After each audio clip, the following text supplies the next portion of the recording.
तो in primary treatment में mainly suspended solid जो है वो रिमूव होता है।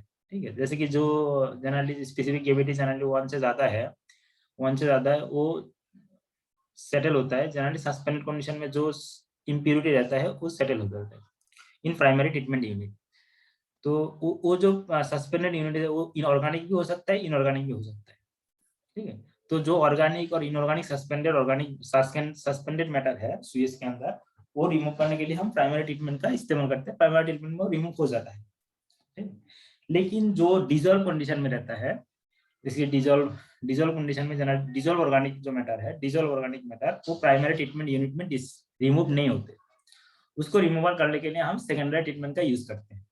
तो सेकेंडरी ट्रीटमेंट के दो टाइप का प्रोसेस है। एक है एरोबिक अटैच्ड कल्चर और एक है एरोबिक सस्पेंडेड कल्चर। ठीक है, तो जैसे कि मैंने जब ड्राइंग दिखाया था तो दो यूनिट का मैंने बात किया था, एक है एक्टिवेटेड स्लश प्रोसेस यूनिट और एक है ट्रिकलिंग फिल्टर।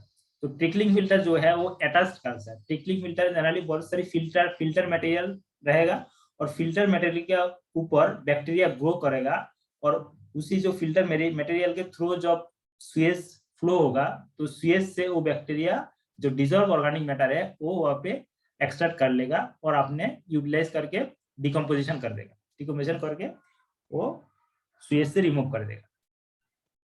ठीक है, तो ये है अटैच्ड कल्चर। और सस्पेंडेड कल्चर में क्या होता है, जैसे कि एक टैंक रहता है, एयरेशन टैंक के अंदर बैक्टीरिया रहता है और जब सुएज उसी एयरेशन टैंक में आता है तो सुएज में जो भी डिजोल्व ऑर्गेनिक मैटर रहता है वो dissolve organic matter bacteria as a food ले लेता है और स्टेबल इनफोडर जनरेट करते हैं। ठीक है, मतलब जो भी ऑर्गेनिक मैटर है उसका डिकम्पोजिशन करके स्टेबल प्रोडक्ट में कन्वर्ट कर देता है।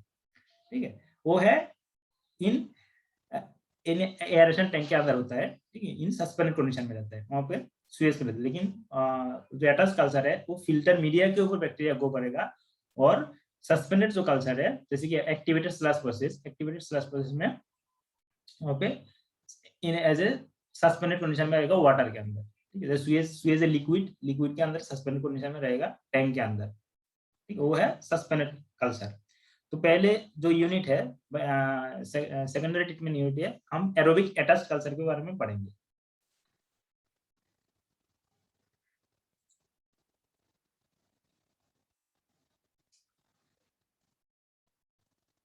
क्लियर? तो ये में मैंने जैसे सेकेंडरी ट्रीटमेंट का कुछ बैकग्राउंड, जैसे कि the effluent primary sedimentation tank से जो इफ्लुएंट आता है उसके generally 60 to 70% of the unstable organic matter originally present in the streams. ठीक है, जो भी प्राइमरी सेडिमेंटेशन टैंक से जो इन्फ्लुएंट आता है प्राइमरी ट्रीटमेंट के बाद जो सुएज रह जाता है उनमें generally 60 to 80% unstable organic matter रहता है। ठीक है, जनरली डिजोल्व कंडीशन में रहता है। तो उसको रिमूव करने के लिए, डिजोल्व और कॉलोइडल ऑर्गेनिक मैटर को रिमूव करने के लिए हम सेकेंडरी ट्रीटमेंट का और बायोलॉजिकल ट्रीटमेंट, सेकेंडरी ट्रीटमेंट का और एक नाम है बायोलॉजिकल ट्रीटमेंट। ठीक है, तो बायोलॉजिकल ट्रीटमेंट में aerobic composition, aerobic decomposition, anaerobic decomposition होता है। तो aerobic decomposition mainly aerobic decomposition दो है, एक है एटस कल्चर, एक है सस्पेंडेड कल्चर, जो ऑलरेडी मैंने बताया है व्हाट इज एटस कल्चर और what is suspended culture.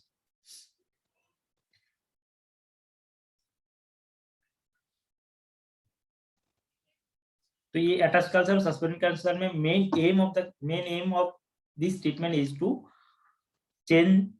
Convert the unstable organic matter into stable form. ठीक है, जैसे कि डिकम्पोजिशन करना, जो ऑर्गेनिक मैटर है जो अनस्टेबल कंडीशन में रहता है वो बैक्टीरियल रिएक्शन की वजह से वो अनस्टेबल इन प्रोडक्ट और हार्मलेस प्रोडक्ट में कन्वर्ट हो जाता है।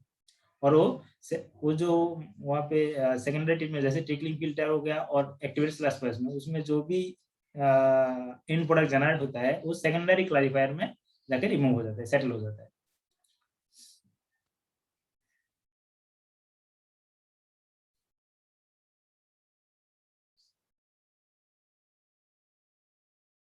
ठीक है, तो पहले हम फिगर में देख लेते हैं कैसे एक्टिवेटेड स्लश प्रोसेस और ट्रिकलिंग फिल्टर देखने में कैसा आता है।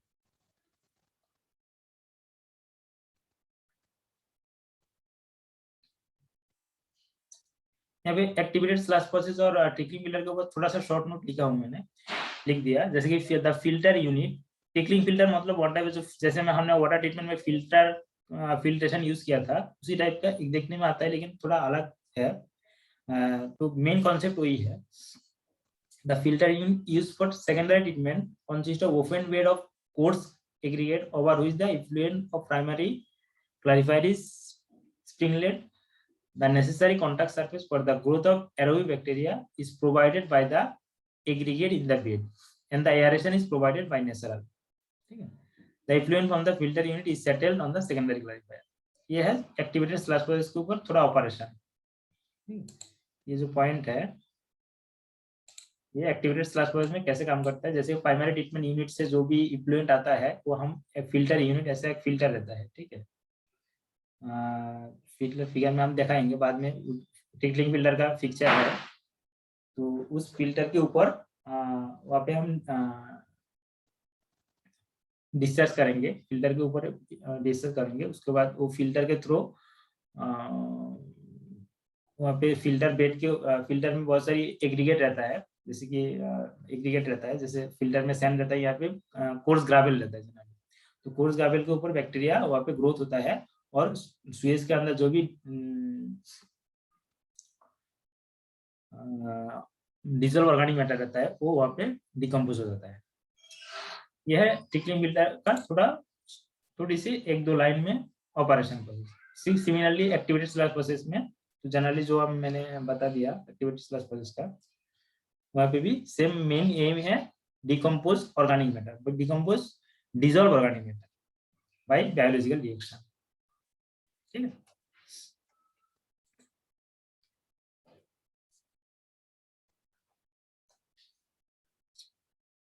So there are various kind of filters that are commonly employed either in single or combination for giving secondary treatment. तो फिल्टर में डिफरेंट टाइप फिल्टर है, जैसे contact bed filter, tickling filter is the most important, ठीक है। जो tickling filter 3 number में जो है वो बहुत ही इंपॉर्टेंट है, बाकी दो अभी ऑब्सोल्यूट हो गया, अभी ज्यादा यूज नहीं होता है। ये जो कॉन्टैक्ट बेड और इंटरमीडिएट सैंड फिल्टर ये जनरली ज्यादा यूज नहीं होते, ये टिकलिंग फिल्टर ज्यादा यूज होता है, ठीक है। तो हम टिकलिंग फिल्टर के बारे में देखेंगे।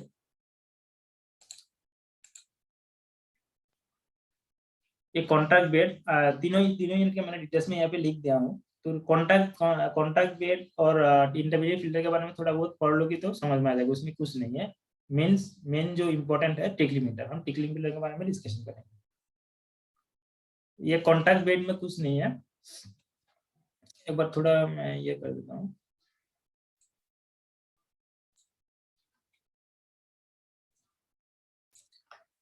ये ऊपर ये है सेक्शनल व्यू और ये है प्लान व्यू, ठीक है। बहुत सारी कॉन्टैक्ट बेड है, bed number 1, bed number 2, bed number 3, bed number, ठीक है, तीन बेड है।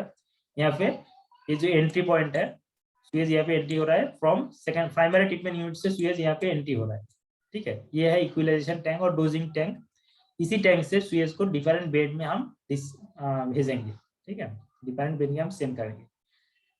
तो bed number 1, 2, 3 depending on the quantity of Suez का क्वांटिटी ऊपर डिपेंड करके हम कितना नंबर ऑफ बेड जरूरत है वो डिटरमिन करेंगे। यहाँ पे 3 बेड है, ठीक है। तो डोजिंग टैंक से सुएज को हम बेड नंबर डिफरेंट अलग अलग बेड में हम भेज देंगे, ठीक है।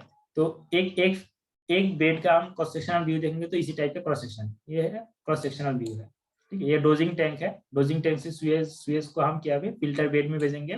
फिल्टर के बेड का जो सरफेस है वहाँ पे हम डिस्कस करेंगे, ठीक है। ये पाइप है, पाइप के ऊपर बहुत सारे पार्पोरेशन रहता है, इसी में सुएज फ्लो होता है, सुएज फ्लो होकर यहाँ पे फिल्टर बेड के ऊपर यहाँ पे डिस्चार्ज होता है, फिल्टर बेड के ऊपर आएगा, ठीक है। तो फिल्टर बेड के थ्रू यहाँ पे पार्कुलेशन होगा। जब यहाँ पे बेड यहाँ पे बहुत सारी फिल्टरिंग मीडिया रहता है, जैसे ग्रावेल जनरली ज्यादा रहता है, ठीक है। तो फिल्टर मीडिया के थ्रू यहाँ पे सुएज फ्लो होगा, ठीक है। तो जब यहाँ पे फिल्टर मीडिया के थ्रू सुएज फ्लो होगा तब क्या होगा, यहाँ पे जो बैक्टीरिया इसी सुएज के अंदर जो भी ऑर्गेनिक मैटर है वो, क्योंकि ऑर्गेनिक मैटर बैक्टीरिया का फूड है, तो जब भी बैक्टीरिया फिर यहाँ पे बहुत सारी बैक्टीरिया है फिल्टर मीडिया के ऊपर, और जब भी सुएज फिल्टर मीडिया के थ्रू फ्लो होगा तब क्या करेगा, ये बैक्टीरिया सुएज के अंदर जो भी ऑर्गेनिक फूड है वो एज ए फूड ले लेगा, ठीक है। वो उसको डिकम्पोज करके स्टेबल एंड प्रोडक्ट में कन्वर्ट कर देगा, और नीचे जाके यहाँ पे अंडरग्राउंड है, यहाँ पे आउटलेट पॉइंट है, ठीक है। यहाँ पे जो रिएक्शन, यहाँ पे बैक्टीरियल रिएक्शन हो गया। बैक्टीरियल रिएक्शन होने के बाद क्या क्या जनरेट होता है, ठीक है, जनरली न्यू सेल जनरेट होता है, ठीक है, water, carbon dioxide, new cell, ठीक है, ये सब जनरेट होता है। तो ये क्या क्या यहाँ पे आउटलेट पॉइंट में ये रह जाएगा, ठीक है। आउटलेट, जो आउटलेट स्विच है इस फिल्टर मीडिया से, जो स्विच आउटलेट होगा उसमें जनरली डेड सेल रहता है, डेड बैक्टीरिया सेल रहता है, ठीक है। और ये dead bacteria cell organic matter, जो भी डिजल ऑर्गेनिक मैटर है वो बैक्टीरिया एज ए फूड ले लेगा और यहाँ पे बहुत सारे न्यू बैक्टीरिया सेल और डेड सेल जनरेट करेगा। वो डेड सेल क्या करेगा और एक सेकेंडरी सेडिमेंटेशन टैंक में जाके सेटल हो जाएगा, ठीक है। सारा ट्रीटमेंट प्रोसेस का, सारा सेकेंडरी ट्रीटमेंट प्रोसेस का मेन एम ये है, जो स्वेज में अंदर जो भी डीजल ऑर्गेनिक मैटर है उसको कन्वर्ट करेगा, बैक्टीरिया उसको कन्वर्ट कर देगा स्टेबल एंड प्रोडक्ट में, और न्यू बैक्टीरिया सेल जनरेट करेगा। वो न्यू बैक्टीरिया सेल और जो स्टेबल एंड प्रोडक्ट है वो जाके सेकेंडरी क्लैरिफायर में सेटल हो जाएगा और स्वेज से रिमूवल हो जाएगा। ये मेन प्रोसेस है पूरा का पूरा सेकेंडरी ट्रीटमेंट यूनिट का, ठीक है। तो ये हो गया हमारा कॉन्टैक्ट बेड। कॉन्टैक्ट बेड मतलब बेड के कॉन्टैक्ट में स्वेज आके और बेड के अंदर जो भी बैक्टीरिया है वो स्वेज से ऑर्गेनिक अनस्टेबल ऑर्गेनिक मैटर को स्टेबल एंड प्रोडक्ट में कन्वर्ट कर देगा। क्लियर? किसी का कोई डाउट हो तो बताओ।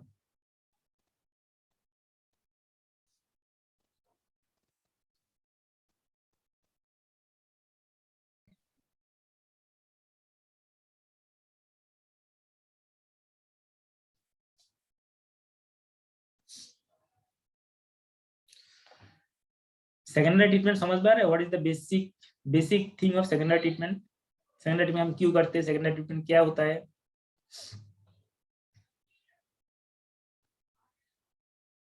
क्लियर? किसी का कोई डाउट हो?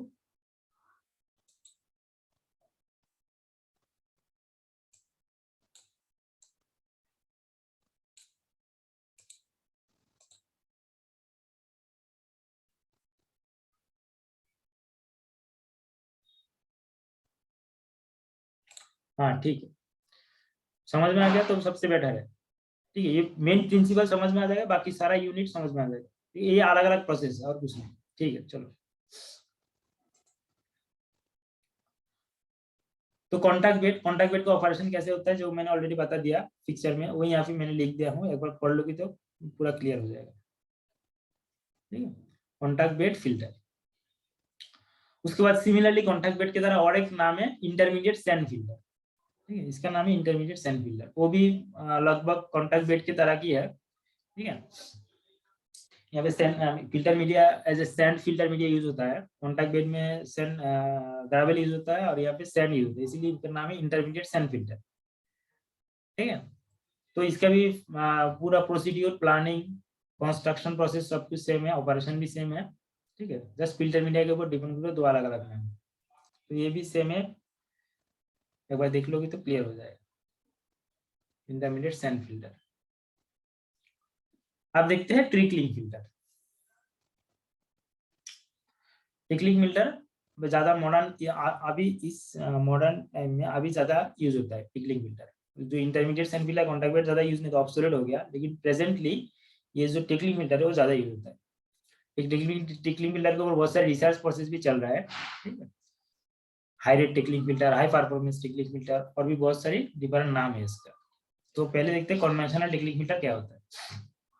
टिकलिंग फिल्टर का मेन काम है बायोलॉजिकल ट्रीटमेंट, जो ऑर्गेनिक मैटर है, डिजल ऑर्गेनिक मैटर है स्वेज के अंदर, वो उसको रिमूवल करना है, क्योंकि जो भी सस्पेंड ऑर्गेनिक मैटर है वो प्राइमरी से एलिमिनेशन में सेटल हो चुका है। अब जो डिजल ऑर्गेनिक मैटर रह गया उसको रिमूव करने के लिए हम टिकलिंग फिल्टर को यूज करते हैं। इसका और एक नाम है, टिकलिंग फिल्टर का और एक अलग नाम है पार्कोलेटिंग फिल्टर भी कभी कभी कहते हैं, और स्प्रिंगलिंग फिल्टर भी कभी कभी कहते हैं, ठीक है। तो टिकलिंग फिल्टर देखने में क्या है, इसी टाइप में दिखने में आता है। ये हमारा टिकलिंग फिल्टर है।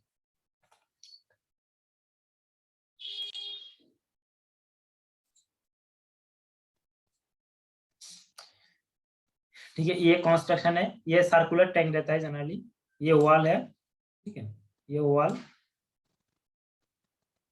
ये साइड वॉल, ये बॉटम है, कंक्रीट फ्लोर,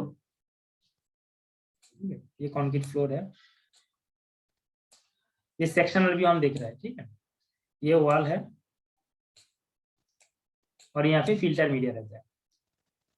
ठीक है, फिल्टर मीडिया जनरली ग्रावेल रहता है, यहाँ फिल्टर मीडिया रहता है।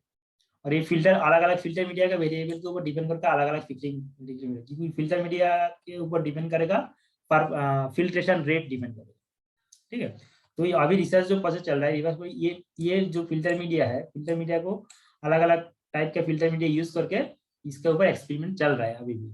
ठीक है, तो कन्वेंशनल जो है उसमें जनरली ग्रावेल यूज होता है, ग्रावेल। ठीक है, और इसका डायमीटर जो है, ये डायमीटर है 30 to 60 मीटर डायमीटर। ये सर्कुलर टैंक है, सिलिंड्रिकल टाइप का जो टैंक है, ये डायमीटर होता है जनरली 30 to 60 मीटर, और हाइट जनरली होता है 2 to 2.4 मीटर। और ये जो प्रोसेस नीचे का ये जो दिख रहा है, ये अंडर ड्रेनेज सिस्टम। ठीक है, ऊपर से फिल्ट्रेशन होके यहाँ पे जब यहाँ पे स्वेज डिस्पोजल होगा तो स्वेज फिल्टर मीडिया के थ्रू पार्कुलेट होगा, पार्कुलेट होकर जाके यहाँ पे अंडरग्राउंड सिस्टम जो है, जैसे कि हमने वाटर ट्रीटमेंट में पढ़ाया था अंडर ड्रेनेज सिस्टम, यहाँ पे भी अंडर ड्रेनेज सिस्टम रहेगा। ये अंडर ड्रेनेज सिस्टम है, अंडर ड्रेनेज सिस्टम में जाके यहाँ पे सारा का सारा जो इफ्लुएंट है रिएक्शन के बाद, पार्कुलेशन के बाद सारा स्वेज यहाँ पे जमा होगा इस चैम्बर में। यहाँ इस चैम्बर से स्वेज को हम भेज देंगे सेकेंडरी सेडिमेंटेशन टैंक में सेटलमेंट के लिए, क्योंकि यहाँ पे जो रिएक्शन के बाद generally new cell, dead cell, bacteria ये सब रहता है स्वेज के अंदर। ठीक है, तो वो जाके क्या करेगा, सेकेंडरी सेडिमेंटेशन जो टैंक है उसमें जाके सेटल होगा। ठीक है, और है क्या यहाँ पे,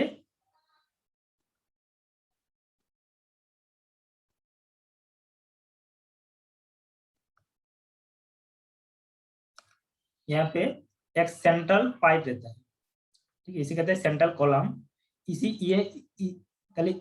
पाइप के थ्रू स्वेज फिल्टर मीडिया में एंट्री होगा, इसी पाइप के थ्रू इनफ्लो होगा।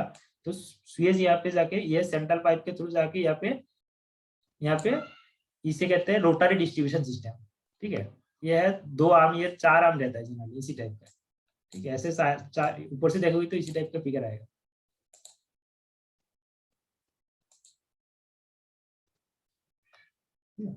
ये प्लान भी ऐसे आएगा, 4 आर्म रहता है। ठीक है, और ये हर एक आर्म में यहाँ पे पार्पुरेशन रहेगा। ठीक है, यहाँ पे पार्पुरेशन रहेगा। ठीक है, यहाँ पे पार्पुरेशन रहेगा, यहाँ पे पार्पुरेशन रहेगा। ठीक है, यहाँ पे हर एक आर्म में पार्पुरेशन रहेगा। ठीक है, तब क्या करेगा, इसी सेंट्रल पाइप के थ्रू स्वेज फ्लो होगा, फ्लो होकर यहाँ पे हर एक चारों आर्म में चला जाएगा। ठीक है, और चारों आर्म के ऊपर जो जो पार्कुलेशन रहेगा, तो पार्कुलेशन के ऊपर स्वेज आके फिल्टर मीडिया के ऊपर गिरेगा ऊपर से, और ये जो है ये रोटेट करेगा। ये जो 4 आर्म है ये रोटेट करेगा। यहाँ पे मोटर मैकेनिकली रोटेट हो सकते हैं या हाइड्रोलिकली रोटेट हो सकता है। मैकेनिकल रोटेट के लिए वहाँ पे मोटर का इस्तेमाल होता है, हाइड्रोलिकली रोटेट के लिए यहाँ पे रिएक्शन वाटर का जो रिएक्शन फोर्स है, रिएक्शन फोर्स के थ्रू ये ऊपर का आर्म ये रोटेट होगा। ठीक है, रोटेट इसलिए होता है, अगर रोटेट नहीं करेंगे तो यूनिफॉर्मली जो पूरा का पूरा सरफेस एरिया है फिल्टर का, उसमें यूनिफॉर्मली स्वेज डिस्चार्ज नहीं होगा। ठीक है, यूनिफॉर्मली स्वेज को सरफेस के ऊपर डिस्चार्ज करने के लिए हम ये पूरा का ऊपर का जो आर्म है उसको रोटेट करेंगे, और ये इसे केबल है, वायर है। ठीक है, रोटेट करेंगे, और ये जैसे रोटेट करते रहेगा, और ये जो पार्पुलेशन है, ये जो पार्पुलेशन देख पा रहे हो, ये पार्पुलेशन के थ्रू स्वेज डिस्चार्ज हो गया और सरफेस के ऊपर आएगा। ये जो फिल्टर मीडिया का सरफेस यहाँ पे आएगा, यहाँ पे डिस्ट्रीब्यूट हो जाएगा, और इसी सरफेस से स्वेज को फिल्टर मीडिया के थ्रू पार्कुलेट होकर अंडर ड्रेनेज सिस्टम में चला जाएगा। और जब यहाँ पे पार्कुलेट होगा तब यहाँ पे बायोलॉजिकल रिएक्शन होगा, जो भी बायोलॉजिकल डिकम्पोजिशन है वो इसी फिल्टर मीडिया के अंदर होगा। ठीक है, इस फिल्टर मीडिया के अंदर ही होगा, और यहाँ पे इनफ्लो होगा। जो प्राइमरी ट्रीटमेंट का जो इफ्लुएंट है, प्राइमरी ट्रीटमेंट से जो भी स्वेज आएगा उसमें जनरली तो डिजॉल्व ऑर्गेनिक मैटर ज्यादा रहता है, तो क्या आएगा इसी टैंक में आएगा ये। ठीक है, डोजिंग टैंक, जैसे मैंने फिगर में प्लान व्यू में दिखाया था, ये सेक्शनल व्यू है, डोजिंग टैंक है। डोजिंग की टैंक के थ्रू पाइप के थ्रू स्वेज जाके सेंट्रल पोस्ट में आएगा, सेंट्रल पोस्ट के थ्रू रोटरी डिस्ट्रीब्यूशन सिस्टम, इसका नाम है rotary distribution system. Rotary distribution system आएगा, रोटरी डिस्ट्रीब्यूशन सिस्टम में स्वेज हर एक आर्म में जनरली 4 आर्म रहता है, 4 आर्म या 2 आर्म भी होता है कभी कभी, अगर 4 आर्म रहेगा तो चारों आर्म में इक्वली फ्लो होगा, और 2 आर्म रहेगा तो 2 आर्म में इक्वली फ्लो होगा। ठीक है, 2 आर्म में चला जाएगा, और हर एक आर्म में जो पार्पुलेशन रहता है, ठीक है, ये जो जैसे कि पार्पुलेशन रहता है, इसी पार्पुलेशन के थ्रू स्वेज डिस्चार्ज होके फिल्टर मीडिया का सरफेस में आएगा। ठीक है, और इसी सरफेस से फिल्टर मीडिया का थ्रू पार्कुलेट होगा, पार्कुलेट होके जब ड्यूरिंग पार्कुलेशन बहुत सारे बायोलॉजिकल डिकम्पोजिशन होगा यहाँ पे इन प्रेजेंस ऑफ बैक्टीरिया, और जो अल्टीमेट एंड प्रोडक्ट है, एंड प्रोडक्ट जाके अंडरटेनियस सिस्टम में जमा होगा, अंडरटेनियस सिस्टम से इफ्लुएंट चैम्बर में आएगा। ये सेंट्रल इफ्लुएंट चैम्बर, ये सेंट्रल इफ्लुएंट चैनल है, इसी इफ्लुएंट चैनल से स्वेज को हम डायरेक्टली सेकेंडरी ट्रीटमेंट यूनिट में भेज देंगे, सेकेंडरी ट्रीटमेंट यूनिट में भेज देंगे, सॉरी सेकेंडरी सेडिमेंटेशन टैंक में भेज देंगे सेटलमेंट के लिए। ठीक है, यह है पूरा प्रोसेस है हमारा ट्रिकलिंग फिल्टर का ऑपरेशन एंड कंस्ट्रक्शन। क्लियर?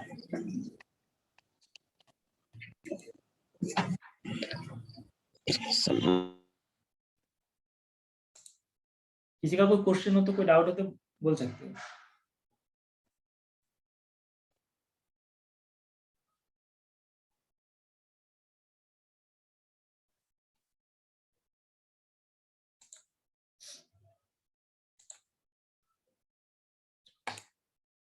इसका ड्राइंग एग्जाम में आता है। ठीक है, ये ड्राइंग अच्छे से प्रैक्टिस कर लोगे, क्योंकि एग्जाम में 10 मार्क्स का ड्राइंग आता है, ट्रिकलिंग फिल्टर का ड्राइंग बहुत इंपॉर्टेंट है, और 3D व्यू में देखने में इसी टाइप का आता है। ठीक है, अगर 3D व्यू देखोगे तो इसी टाइप का आता है। ये सर्कुलर टैंक है, सिलिंड्रिकल टाइप का टैंक है, ऊपर रोटरी डिस्ट्रीब्यूशन है, ऊपर का जो पार्ट है वो ऊपर से रोटेट करेगा। ठीक है, ऊपर रोटेट करेगा, ये आर्म है, इसी आर्म के थ्रू स्वेज फ्लो होगा, स्वेज फ्लो के ये फिल्टर मीडिया के सरफेस में आके गिरेगा, और यहाँ पे बहुत सारे फिल्टर मीडिया जैसे जनरली गाबिल यूज होता है, ये फिल्टर मीडिया है।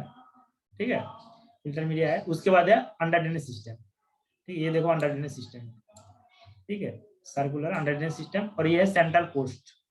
ठीक है, ये है सेंट्रल पोस्ट। उसके बाद है ये तो इफ्लुएंट पाइप है, ये तो यहाँ से स्वेज का एंट्री होगा, एंट्री होकर सेंट्रल पोस्ट में आएगा, सेंट्रल पोस्ट में आकर जाकर ऊपर में रोटरी डिस्ट्रीब्यूशन में जाएगा, रोटरी डिस्ट्रीब्यूशन से सरफेस फिल्टर मीडिया का सरफेस में आएगा, फिल्टर मीडिया सरफेस से जाके ये अंडरटेनियस सिस्टम में जाएगा, अंडरटेनियस सिस्टम में जाएगा सेंट्रल इफ्लुएंट चैनल आएगा। ठीक है, ये है सेंट्रल इफ्लुएंट चैनल। ठीक है, ये देखो स्वेज यहाँ पे आके सेंट्रल इफ्लुएंट चैनल में आएगा, सेंट्रल इफ्लुएंट चैनल से हम स्वेज को सेकेंडरी सेडिमेंटेशन टैंक में भेज देंगे। और ये जो अंडरटेनियस सिस्टम है, अंडरटेनियस सिस्टम इसी टाइप का होता है, ऊपर में ये वो ओपनिंग है, ये एक अंडरटेनियस सिस्टम का फिगर है, ये ऊपर अंडरटेनियस सिस्टम का जो ऊपर है वो ओपनिंग रहेगा, इसी ओपनिंग के थ्रू स्वेज चैनल में एंट्री है। ठीक है, ये ओपनिंग है, इसी ओपनिंग के थ्रू स्वेज चैनल में एंट्री होगा, और ये जो चैनल है, चैनल के थ्रू स्वेज फ्लो होगा, फ्लो के आउट इफ्लुएंट चैम्बर में चला जाएगा। ठीक है, ये देखो इसी टाइप में ये ओपनिंग है, ये अंडरटेनियस सिस्टम का ओपनिंग है। ठीक है, और इसके ऊपर ये जो ओपनिंग का ऊपर हम जनरली ये फिल्टर मीडिया प्लेस करते हैं। देखो ये ओपनिंग का ऊपर, ये ओपनिंग का ऊपर हमारा फिल्टर मीडिया प्लेस हुआ है, और नीचे है अंडरटेनियस सिस्टम। तो अंडरटेनियस सिस्टम में ऊपर में ऐसे सारे बहुत सारे ओपनिंग रहता है, इसी ओपनिंग के थ्रू जो टीटेड स्वेज है, टीटेड स्वेज इसी ओपनिंग के थ्रू जाके चैनल में आके चैनल में आएगा, और चैनल से ये फ्लो होगा, फ्लो होके इफ्लुएंट चैनल में आ जाएगा। ठीक है, तो ये है पूरा ऑपरेशनल प्रोसेस है हमारा ट्रिकलिंग फिल्टर।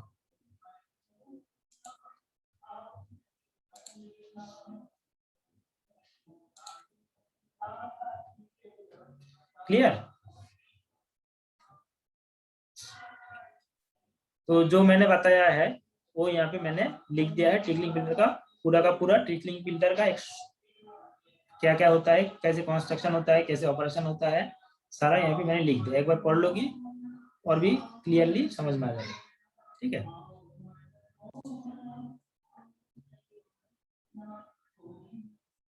ऐसे ट्रिकलिंग फिल्टर बहुत सारे क्लासिफिकेशन भी है। ठीक है, क्लासिफिकेशन जैसे high rate trickling filter, medium rate trickling filter, low rate trickling filter. ठीक है, डिपेंडिंग ऑन रेट, जैसे कि यहाँ पे देखो 40 to 200 metre cube, 40 to 200 metre cube per metre square per day, और high rate filter 10 to 40 metre cube per day per metre square. ये है सुपर रेट।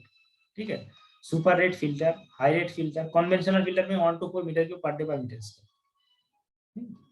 ये भी क्लासिफिकेशन है।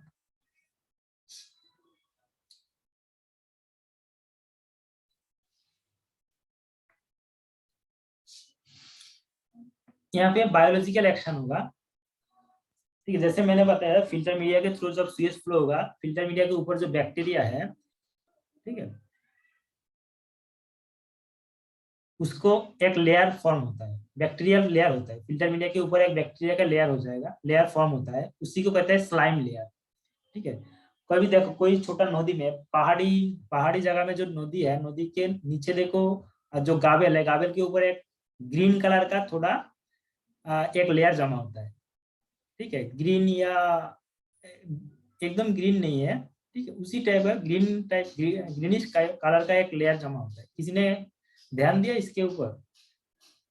जिस किसी चैनल के थ्रू जब वाटर फ्लो होगा और उसी चैनल में अगर कोई बहुत सारी जो ग्रावेल रहता है, अगर पत्थर रहेगा, वो पत्थर के ऊपर ग्रीन कलर का एक लेयर जमा होता है। किसी ने देखा है? वो थोड़ा नरम होता है, ठीक है, जेली टाइप का फॉर्म होता है, ठीक है। तो उससे उसका वो है बैक्टीरियल लेयर, ठीक है, वो है बैक्टीरियल लेयर, उसका नाम है स्लाइम लेयर, और बायोलॉजिकल फिल्म कहते हैं कभी कभी। उसमें बहुत सारी बैक्टीरिया रहता है, और जब फिल्टर मीडिया के थ्रू सुएज फ्लो होगा और ये बैक्टीरिया क्या करेगा, और सुएज के अंदर जो भी डिजॉल्व ऑर्गेनिक मैटर है वो एज ए फूड, वो वो ऑर्गेनिक मैटर को एज ए फूड ले लेगा और स्टेबल इन प्रोडक्ट में कन्वर्ट कर देगा, ठीक है। और जितना जैसे जैसे टाइम बढ़ते जाएगा, ये स्लाइम लेयर का थिकनेस बढ़ते जाएगा, ठीक है, स्लाइम लेयर का थिकनेस बढ़ते जाएगा। तो बढ़ते बढ़ते ऐसा टाइम आएगा जो इसी टाइप में,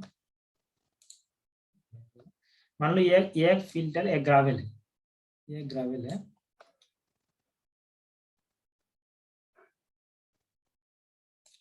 और इसी ग्रावेल के ऊपर मान लो ये बैक्टीरिया का लेयर फॉर्म हुआ है, ठीक है। तो क्या करेगा, जब भी सुएज वहां पे फ्लो होगा, बैक्टीरिया सुएज से ऑर्गेनिक मैटर को फूड लेगा, यहाँ पे ग्रो होगा, बैक्टीरियल ग्रोथ होगा, ठीक है, बहुत सारी बैक्टीरियल ग्रोथ होगा, क्योंकि फूड फूड बैक्टीरिया को अगर फूड मिलेगा, बैक्टीरिया खाते रहेगा, और यहाँ पे ये जो लेयर है बैक्टीरिया, बहुत सारी बैक्टीरिया ग्रोथ होगा और लेयर थिकनेस बढ़ जाएगा, ठीक है।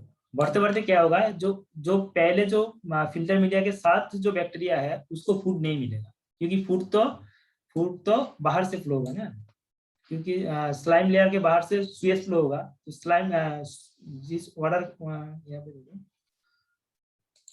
सुएज, तो यहाँ पे वाटर फ्लो होगा, ठीक है। और ये हमारा स्लाइम लेयर है, ये हमारा स्लाइम लेयर है, ठीक है, ये हमारा स्लाइम लेयर है।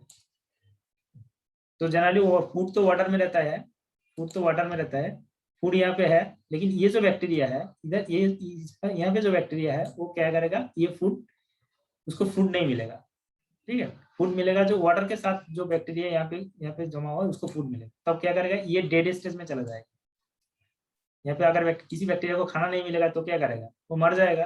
तो क्या करेगा, ये डेथ कंडीशन में चला जाएगा, और यहाँ पे जो बैक्टीरिया का ग्रीफ है, वो यहाँ पे पकड़ के रखा था ना, बैक्टीरिया को ग्रीफ है फिल्टर मीडिया के साथ, वो टूट जाएगा, और पूरा का पूरा यहाँ पे स्लाइम लेयर पूरा घिस जाएगा, और वाटर के थ्रू फ्लो के सेकेंडरी सेडिमेंटेशन में टैंक के जाके सेटल हो जाएगा, ठीक है। ये प्रोसेस कंटिन्यू, फिर से दोबारा यहाँ पे बैक्टीरिया ग्रोथ होगा, फिर से यहाँ पे वहाँ पे बैक्टीरिया का यहाँ पे पूरा का पूरा स्लाइम लेयर थिकनेस बढ़ेगा, वो पूरा उसके बाद वो क्या करेगा, पूरा स्लाइम लेयर टूट जाएगा, उसके बाद वो सेकेंडरी सेडिमेंटेशन में जाके सेटल हो जाएगा। ये प्रोसेस कंटिन्यूअस चलता रहेगा, ठीक है। और क्या करेगा, बैक्टीरिया सुएज से बैक्टीरिया को सुएज से ऑर्गेनिक मैटर को रिमूव करेगा।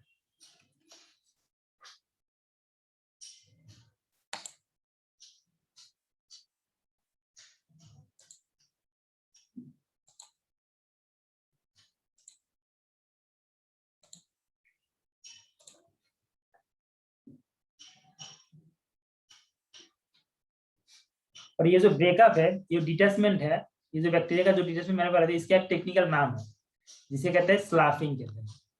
द ब्रेकअप और डिटैचमेंट ऑफ बायोमास, बैक्टीरिया का जो लेयर है उसका बायोमास भी कभी कहते हैं, from the slime layer is known as sloughing. It impart turbidity to the filter effluent. इसको स्लाफिंग कहते हैं, इसका टेक्निकल नाम है। बैक्टीरिया ग्रोथ होगा, बैक्टीरिया का स्लाफिंग होगा, ये प्रोसेस सर्कुलर साइक्लिक प्रोसेस में चलता रहेगा। क्लियर? ये बायोलॉजिकल एक्शन फिल्टर मीडिया के, ये एक्शन इसका इसके डिस्क्रिप्शन आएगा। ये जो पूरा प्रोसेस मैंने अभी बताया, इसका 5 नंबर का क्वेश्चन आता है एग्जाम में, biological action in the tickling filter.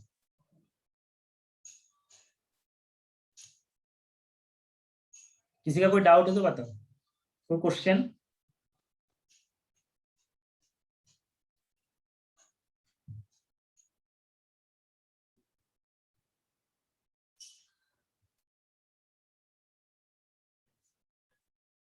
ठीक है, तो एक बार घर जाके देखोगे तो और भी क्लियर हो जाएगा। अगर उसके बाद डाउट आता है तो नेक्स्ट क्लास में हम डाउट क्लियर करेंगे इसके ऊपर। ये बहुत ही इंपॉर्टेंट है सेकेंडरी ट्रीटमेंट के लिए।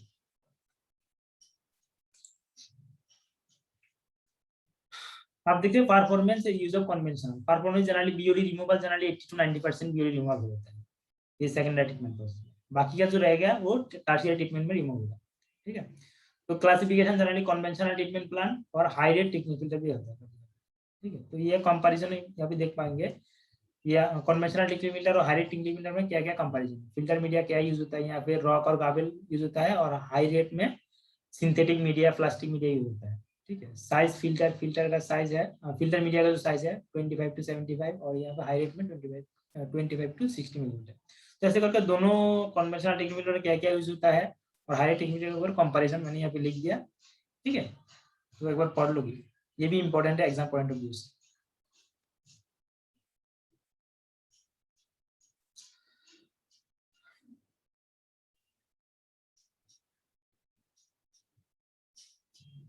और एक है रिसर्कुलेशन। कभी कभी क्या होता है, रिसर्कुलेशन ट्रिकलिंग फिल्टर में रिसर्कुलेशन जरूरी होता है। रिसर्कुलेशन क्या है, मान लो एक ट्रिकलिंग फिल्टर है, मान लो कि एक ट्रिकलिंग फिल्टर है और ये सेकेंडरी ट्रीटमेंट यूनिट है। ठीक है, तो प्राइमरी ट्रीटमेंट यूनिट से यहाँ पे प्राइमरी ट्रीटमेंट, ये प्राइमरी ट्रीटमेंट यूनिट और ये हमारा ट्रिकलिंग फिल्टर।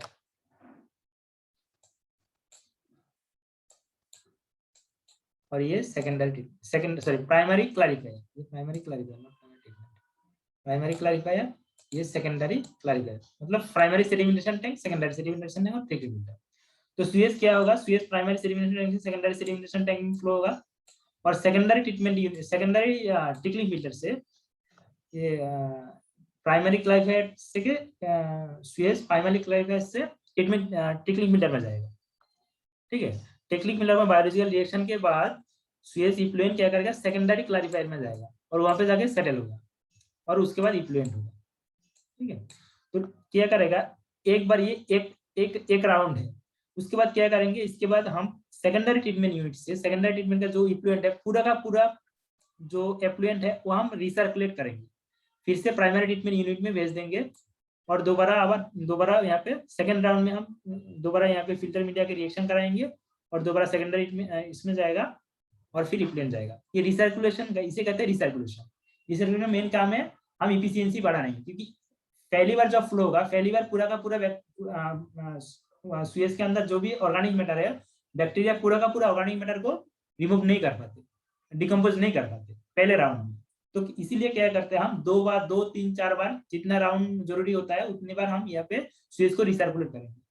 ठीक है, तो 2-3 बार अगर सेम सुएज को 2-3 बार इसके फिल्टर मीडिया के थ्रू हम फ्लो कराएंगे तो क्या करेगा, बैक्टीरियल रिमूवल इफिशियंसी बढ़ जाएगा।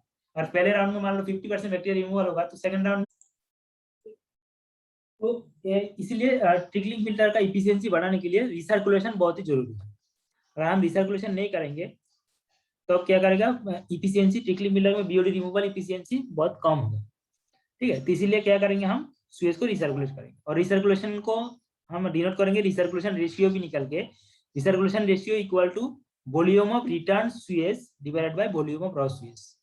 इतना रिटर्न सुएज यहाँ पे हम भेज रहे हैं, रिटर्न कर रहे हैं इफ्लुएंट सेकेंडरी क्लैरिफायर से इफ्लुएंट को कितना रिटर्न कर रहे हैं और कितना रॉ स्वीज है, दोनों का जो रेशियो है उसे कहते हैं हम रिसर्कुलेशन रेशियो। ठीक है, तो ये रिसर्कुलेशन तो बहुत ही इंपॉर्टेंट है। तो रिसर्कुलेशन हम बहुत सारी जगह पे रिसर्कुलेशन कर सकते हैं, जैसे कि ट्रिकलिंग पिलर हम के सेकेंडरी ट्रीटमेंट में हम बहुत सारे ट्रिकलिंग पिलर यूज कर सकते हैं।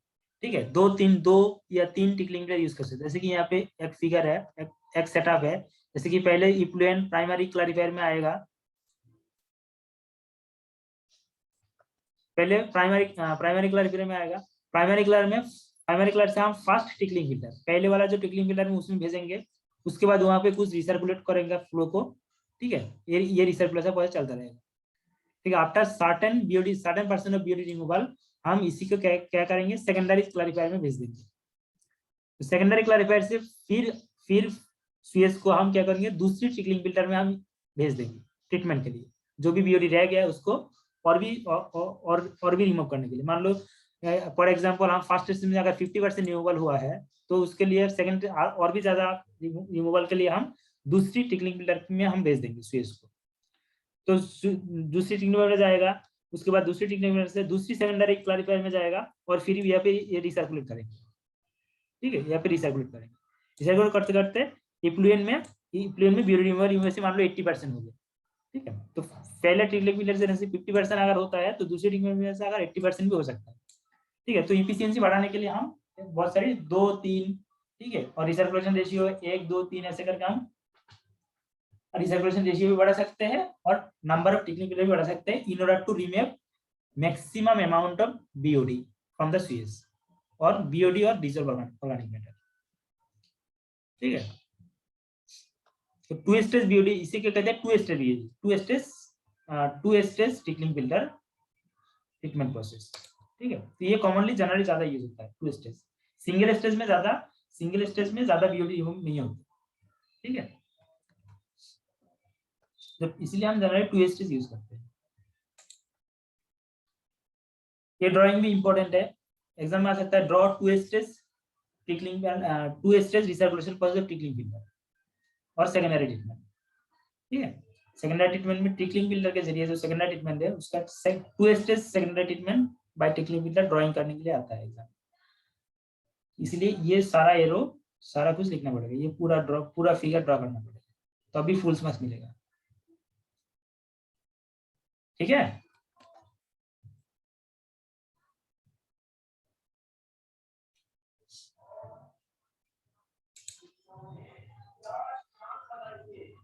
तो एडवांटेज ऑफ रिसर्कुलेशन, एडवांटेज तो मैंने ऑलरेडी बता दिया। इसके इफिशियंसी कैलकुलेशन का एक फॉर्मूला भी है। ये टिकलिंग फिल्टर का रिसर्कुलेशन का जो इफिशियंसी है, इफिशियंसी जनरली ईटा से रिमूव होता है, ईटा equal to 1 + r by 1.5 + r into 100%, r equal to recirculation ratio, जो हमने प्रीवियस स्लाइड में जैसे रिसर्कुलेशन रेशियो हमने कैलकुलेट किया था, उसी को जनरली r से डिनोट होता है। ठीक है, r is the recirculation ratio. अगर रिसर्कुलेशन रेशियो होगा तो आप क्या करेगा, efficiency of the filter equal to 1 + r by 1.5 + r into 100%। ठीक है, ये मैथमेटिकल इफिशियंसी हम कैलकुलेट कर सकते हैं। ठीक है, ये रिसर्कुलेशन का एडवांटेज है, इफिशियंसी बढ़ जाता है। ठीक है, तो ये है पूरा हमारा एरोबिक अटैच्ड कल्चर। यहाँ पे अटैच्ड इसीलिए है क्योंकि बैक्टीरिया फिल्टर मीडिया के साथ अटैच रहता है, इसीलिए इसका नाम है अटैच्ड कल्चर। ठीक है, अटैच्ड कल्चर में 3 मेनली है, contact bed, intermediate sand bed और टिकलिंग फिल्टर। इसमें से टिकलिंग फिल्टर बहुत ही इंपॉर्टेंट है। ठीक है, टिकलिंग फिल्टर का बायोलॉजिकल ऑपरेशन,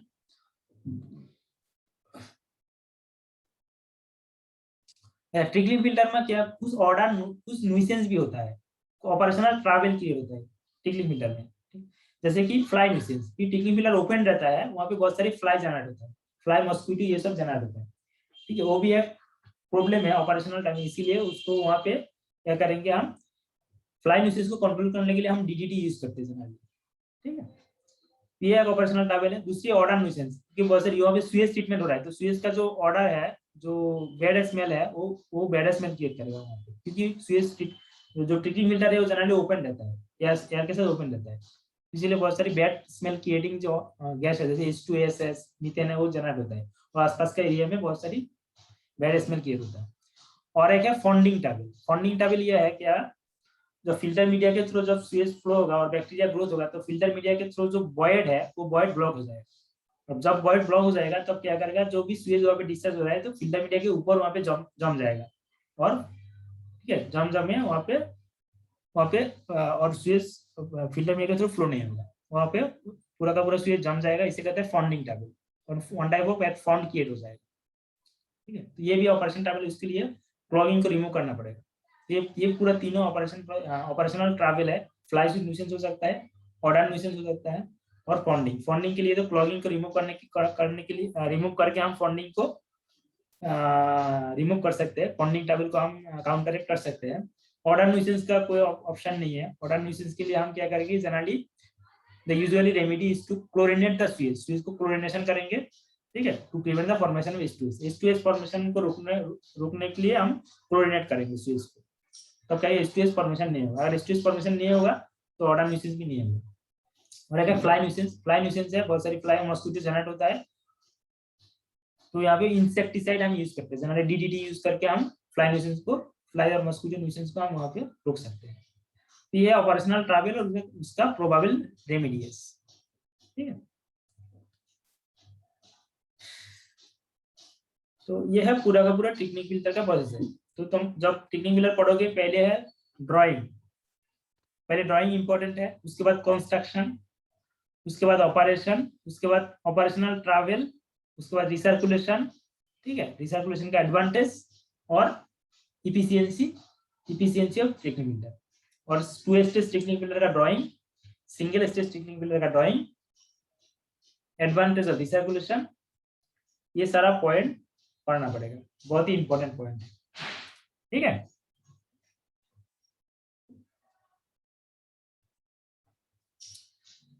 ये है हमारा टेक्निक फिल्टर से खत्म हो गया। आप देखते हैं secondary treatment unit through activated slash process, इसका नाम है सस्पेंडेड कल्चर। अच्छा, टेक्निक फिल्टर के किसी का कोई क्वेश्चन हो तो बताओ, किसी को कोई समझ में ना आए ऐसा कुछ है तो बताओ, मैं दोबारा बोल दूंगा।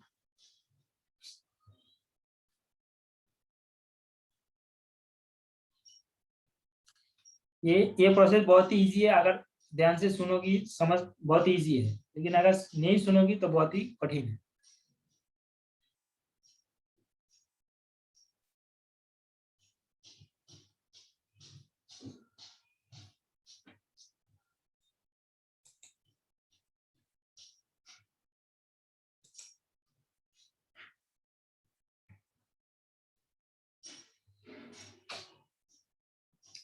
अब देखते हैं secondary treatment through activated slash process. तो सेकेंडरी ट्रीटमेंट तो मतलब क्या है, वो तो है आप इसके टिकलिंग फिल्टर की जगह हम टिकलिंग फिल्टर यूज भी कर सकते हैं और एक्टिवेटेड स्लैश प्रोसेस भी यूज कर सकते हैं, ठीक है, दोनों से कोई एक यूज कर सकते हैं, ठीक है।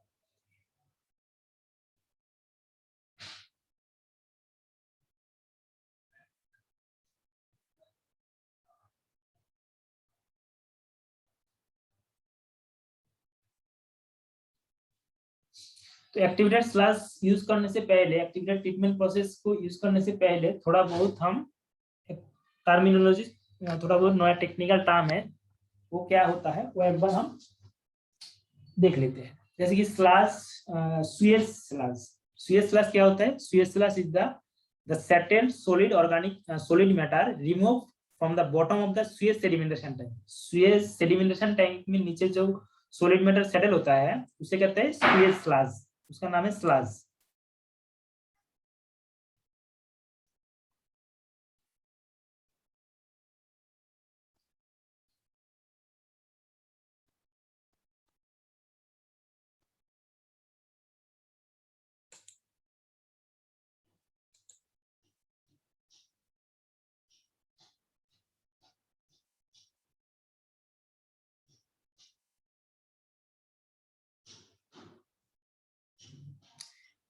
ये एक्टिवेटेड स्लैश प्रोसेस खत्म कर देते हैं, ठीक है।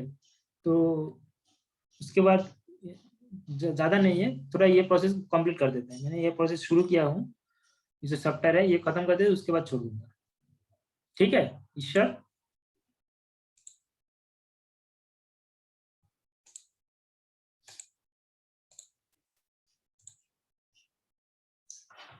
तो स्यूएज स्लज है, स्यूएज स्लज क्या होता है? The settled solid matter remove from the bottom of the sewage sedimentation tank. तो सेडिमेंटेशन टैंक का बॉटम नीचे जो सॉलिड मैटर सेटल होता है उसे कहते हैं स्यूएज स्लज। उसके बाद आता है fresh sewage, the sludge remove from the sedimentation tank after collection is known as raw sewage. जो जनरली फ्रेश कंडीशन में रहता है उसे रॉ स्यूएज कहते हैं। सेप्टिक स्यूएज, जो स्यूएज का अगर एज बढ़ जाएगा, बहुत दिन से स्यूएज वहां पे जमा होता है, उसे कहता है लॉन्गर टाइम में जो होता है उसे कहता है सेप्टिक स्यूएज। ठीक है। और एक्टिवेटेड स्लज क्या है? ये बहुत इंपॉर्टेंट है। Activated sludge is the activated sludge may be defined as a sludge floor produced in a raw or settled sewage by the growth of bacteria in presence of dissolved oxygen and accumulated in sufficient concentration. It is biologically active and contain number of aerobic bacteria. तो activated sludge में क्या होता है? बहुत सारी aerobic bacteria रहता है और ये बायोलॉजिकली एक्टिव रहता है। ठीक, उसमें बहुत सारी बैक्टीरिया रहता है। Aerobic bacteria lot number of aerobic bacteria रहता है। ठीक है। और वो क्या है? जो स्लज जनरली प्रोड्यूस होता है, रॉ स्लज और settle sludge by the growth of bacteria in the presence of dissolve oxygen. Dissolve oxygen के प्रेजेंस में जो बैक्टीरिया ग्रोथ स्लज में है, जो एक्टिव कंडीशन में रहता है, बायोलॉजिकली एक्टिव है, बहुत सारी एरोबिक बैक्टीरिया रहता है, उसे कहता है एक्टिवेटेड स्लज। रिटर्न स्लज क्या है? The return sludge is the activated sludge obtain from the final sedimentation tank for mixing with the effluent of primary sedimentation. जो रिटर्न रिसर्कुलेशन हम करते हैं ना, तो स्लज का भी रिसर्कुलेशन होता है। जैसे कि हम इफ्लुएंट का रिसर्कुलेशन करता है और स्लज का भी रिसर्कुलेशन होता है। स्लज को रिसर्कुलेशन का मेन पर्पस है ज्यादा से ज्यादा बैक्टीरिया एयरेशन टैंक में ज्यादा से ज्यादा बैक्टीरिया ग्रो करने के लिए, क्योंकि अगर एयरेशन टैंक में ज्यादा बैक्टीरिया रहेगा तो ज्यादा बीओडी रिमूवल ज्यादा होगा, इफिशियंसी बढ़ जाएगा। इसलिए हम स्लज का भी रिसर्कुलेशन करते हैं। इफ्लुएंट का रिसर्कुलेशन होता है और स्लज का रिसर्कुलेशन होता है। और स्लज का जो रिसर्कुलेशन है तो उसे कहते हैं रिटर्न स्लज।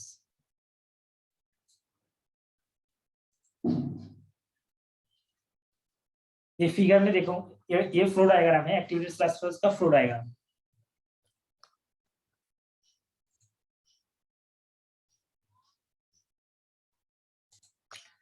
पहले प्रिलिमिनरी ट्रीटमेंट, पहले ओएस्टर आएगा, पहले ओएस्टर को प्रिलिमिनरी ट्रीटमेंट देंगे। प्रिलिमिनरी ट्रीटमेंट के अंदर जो जो यूनिट है सारा ट्रीटमेंट देंगे। उसके बाद है प्राइमरी ट्रीटमेंट। प्राइमरी ट्रीटमेंट में क्या होता है? प्राइमरी क्लैरिफायर जस्ट सेडिमेंटेशन होता है। यहाँ पे organic inorganic suspended organic matter और सस्पेंडेड इनऑर्गेनिक मैटर है, पूरा का पूरा यहाँ पे सेटल हो जाएगा। और यहाँ पे जो स्लज जनरेट होता है उसका नाम है जो प्राइमरी स्लज, मतलब जो सॉलिड सेडिमेंटेशन टैंक का बॉटम में जो सॉलिड सेटल होता है उसका नाम है प्राइमरी स्लज। ठीक है, प्राइमरी स्लज। उसके बाद क्या कहते हैं? प्राइमरी क्लैरिफायर का जो इफ्लुएंट है वो जाके सेकेंडरी ट्रीटमेंट में, तो सेकेंडरी ट्रीटमेंट में यहाँ पे हम एक्टिवेटेड स्लज प्रोसेस यूज कर रहा है। एक्टिवेटेड स्लज प्रोसेस में एक एयरेशन टैंक रहता है। ठीक है, एयरेशन टैंक के अंदर यहाँ पे लिक्विड रहता है। ठीक है, और यहाँ पे बहुत सारी बैक्टीरिया रहता है। बैक्टीरिया वाटर में सस्पेंडेड कंडीशन में रहता है। ठीक है, यहाँ पे बहुत सारी बैक्टीरिया रहता है। तो स्यूएज जाके इसी टैंक में गिरेगा और यहाँ पे जो भी जैसे स्यूएज यहाँ पे आएगा तो स्यूएज के अंदर तो ऑर्गेनिक फूड रहता है और यहाँ का जो बैक्टीरिया है वो बैक्टीरिया वो फूड को अपने यूटिलाइज करेगा, फूड को यूटिलाइज करके स्टेबल एंड प्रोडक्ट में कन्वर्ट कर देगा। ठीक है, तो बैक्टीरिया का डिकम्पोजिशन कंप्लीट होने के बाद क्या करेगा? यहाँ पे से स्यूएज जाके सेकेंडरी ट्रीटमेंट यूनिट में चला जाएगा। ठीक है, सेकेंडरी ट्रीटमेंट यूनिट में क्या करेगा? यहाँ पे जो एयरेशन टैंक में बहुत सारे डेड सेल जनरेट हुआ है, न्यू सेल जनरेट हुआ है, ठीक है, बहुत सारे बैक्टीरिया ग्रोथ हुआ है, वो सारा का सारा बैक्टीरिया यहाँ पे जाके सेटल हो जाएगा। और जो भी एंड प्रोडक्ट डिकम्पोजिशन का जो भी एंड प्रोडक्ट होता है, मैक्सिमम ये एंड प्रोडक्ट यहाँ पे सेकेंडरी क्लैरिफायर में सेटल हो जाता है। और यहाँ पे जो स्लज जनरेट होता है उसे कहते हैं सेकेंडरी स्लज। ठीक है, उसे कहते हैं सेकेंडरी स्लज। ठीक है, और सेकेंडरी स्लज से ये हमारा जो सेकेंडरी क्लैरिफायर है, सेकेंडरी क्लैरिफायर इफ्लुएंट को हम क्या करेंगे? डिसइंफेक्ट करके फाइनल डिस्पोजल कर देंगे, जैसे कि रिवर में डिस्पोजल कर देंगे। तो यह है पूरा का पूरा हमारा एक्टिवेटेड स्लज प्रोसेस का फ्लो डायग्राम। तो क्या करेंगे? यहाँ पे रिटर्न स्लज क्या है? यहाँ पे जो सेकेंडरी स्लज जनरेट होता है इसमें बहुत सारी बैक्टीरिया रहता है, इसे एक्टिवेटेड स्लज भी कभी कभी कहते हैं, जो मैंने ऑलरेडी डेफिनेशन में बताया था। स्लज के बहुत सारी बैक्टीरिया एक्टिव कंडीशन में रहता है। ठीक है, तो यहाँ पे जो सेकेंडरी क्लैरिफायर का जो स्लज है उसमें वो एक्टिव कंडीशन में रहता है, बहुत सारी एरोबिक बैक्टीरिया वहाँ पे रहता है। और ये इसीलिए क्या करेंगे? ये बैक्टीरिया को थोड़ा बहुत बैक्टीरिया हम क्या करेंगे? एयरेशन टैंक में भेज देंगे। In order to increase the bacterial content. ठीक है, जो भी बैक्टीरिया है, बैक्टीरिया ज्यादा अमाउंट में बैक्टीरिया को इंक्रीज करने के लिए हम क्या करेंगे, थोड़ा बहुत एक्टिव स्लज यहाँ पे एयरेशन टैंक में भेज देंगे और यहाँ पे बायोलॉजिकल रिएक्शन को इंक्रीज एक्सेलरेट करेंगे। तो इसके वजह से क्या होता है, बैक्टीरियल रिमूवल ज्यादा इफिशियंसी होगा, एक्टिवेटेड स्लज का इफिशियंसी बढ़ जाएगा, तो बीओडी रिमूवल ज्यादा होगा। ठीक है, कुछ पोर्शन यहाँ हो जाएगा, बाकी का पोर्शन क्या करेंगे हम, यहाँ पे वेस्ट एक्टिवेटेड स्लज है, ये बाकी का पोर्शन ऑफ स्लज और यहाँ पे जो प्राइमरी स्लज है, दोनों हम क्या करेंगे, स्लज ट्रीटमेंट यूनिट में हम भेज देंगे और एक ट्रीटमेंट जैसे यहाँ पे स्लज को ट्रीटमेंट करेंगे, क्योंकि ये भी बायोलॉजिकली एक्टिव है, यहाँ पे बहुत सारे डेड सेल रहता है, ऑर्गेनिक मैटर, ये भी हम डायरेक्टली डिस्पोज नहीं करेंगे। तो ये स्लज को क्या करेंगे, पहले ट्रीटमेंट करेंगे, उसके बाद हम डिस्पोज करेंगे। ठीक है, उसके बाद हम डिस्पोज करेंगे। तो यह है पूरा का पूरा हमारा aeration tank activated sludge process का पूरा फ्लो डायग्राम। ठीक है, ये बहुत ही इंपॉर्टेंट है।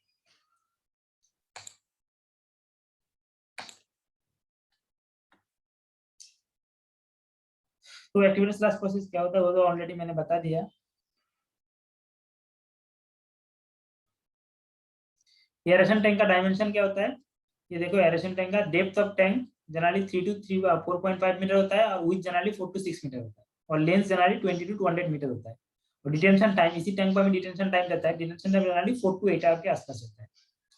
ठीक है, तो और ये है एयरेशन टैंक में, मतलब एयरेशन का मतलब समझिए वहाँ पे बहुत सारे डीजल ऑक्सीजन ज्यादा क्वांटिटी में होना चाहिए, क्योंकि वहाँ पे क्या हो रहा है, वहाँ पे बायोलॉजिकल रिएक्शन हो रहा है और एरोबिक डिकम्पोजिशन हो रहा है, तो वहाँ पे availability of oxygen is main factor. ठीक, इसीलिए हम क्या करेंगे, आर्टिफिशियली यहाँ पे एयर डिफ्यूजर प्रोवाइड करेंगे। जैसे कि देखो यहाँ पे एयर डिफ्यूजर, ये देखो ये पे यहाँ पे हम एयर को, कंप्रेस एयर को यहाँ पे फ्लो करेंगे, एयर डिफ्यूजर है, यहाँ पे बाबेल, बहुत सारे एयर बाबेल यहाँ पे आएगा और पूरा का पूरा डीजल ऑक्सीजन क्वांटिटी को यहाँ पे बढ़ाएंगे। डीजल ऑक्सीजन क्वांटिटी यहाँ पे गिरनी नहीं चाहिए, ज्यादा अमाउंट ऑफ डीजल ऑक्सीजन देगा तो बैक्टीरिया ज्यादा काम कर पाएगा और बीओडी रिमूवल ज्यादा होगा। ठीक है, तो ये है टिपिकल हमारा एयरेशन टैंक। ठीक है, टिपिकल एयरेशन टैंक, यहाँ पे एयर डिफ्यूजर रहेगा, एयर फ्लो करेंगे, अगर एयर फ्लो नहीं करेंगे तो क्या होगा, एनारोबिक कंडीशन क्रिएट हो जाएगा। ठीक है, ऊपर से एयर डिफ्यूजर से यहाँ पे एयर फ्लो होगा और यहाँ पे बाबल फॉर्म में एयर रिलीज होगा, ये एयर बाबल है। ठीक है, एयर बाबल के अगर डीजल ऑक्सीजन को यहाँ पे डीजल ऑक्सीजन क्वांटिटी अगर गिरेगा तो उसको बढ़ाने में हेल्प करेगा। ठीक है, और यहाँ पे बायोलॉजिकल रिएक्शन होगा कंटिन्यूअसली। और यहाँ पे इफ्लुएंट पाइप है, इफ्लुएंट पाइप से हम इसको सेकेंडरी ट्रीटमेंट, सेकेंडरी क्लैरिफायर में भेज देंगे, जहाँ पे सेटल होगा और स्लज जनरेट होगा। ठीक है, तो यहाँ पे एयर सप्लाई करने के लिए दो तरीका, एक तो डिफ्यूज्ड एयर, एक है मैकेनिकल एयरेशन भी होता है। ठीक है, मैकेनिकल एयरेशन क्या होता है, इस टाइप का मैकेनिकल एयरेशन, यहाँ पे बाहर से हम एयर सप्लाई नहीं कर रहे, लेकिन क्या होगा, एगिटेशन करेंगे। ठीक है, यहाँ पे एक मोटर है, यहाँ पे एक मोटर है, ये मोटर को घुमाएंगे तो यहाँ पे एगिटेशन होगा। ठीक है, वाटर यहाँ पे टर्बुलेंट किया, वाटर टर्बुलेंट किया करेगा। ठीक है, तो जब अगर वाटर टर्बुलेंट होगा तो क्या करेगा, बाहर से जो एटमोस्फियर एयर है, एटमोस्फियर का एयर यहाँ पे आके डिफ्यूज होगा। ठीक है, और यहाँ पे एयर डिफ्यूजर भी कभी कभी यूज करते हैं हम। ठीक है, कंप्रेस्ड एयर भी हम फ्लो करते हैं, अगर ये जो एगिटेशन है, एगिटेशन से अगर ज्यादा ज्यादा एयरेशन नहीं हो पा रहा है तो क्या करेंगे, हम यहाँ पे एयर डिफ्यूजर प्लेट भी हम यहाँ पे प्रोवाइड करेंगे।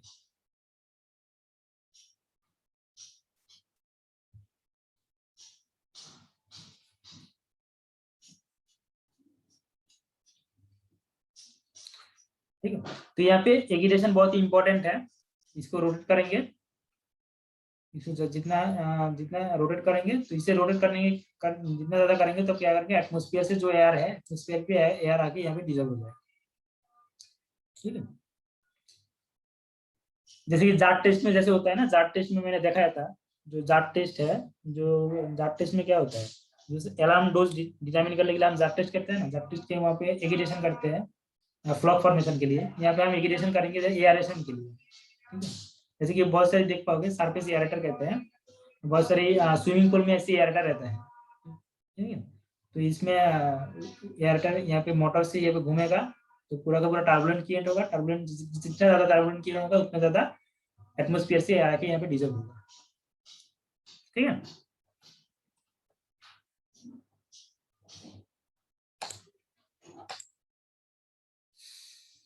यह है हमारा लाइन डायग्राम।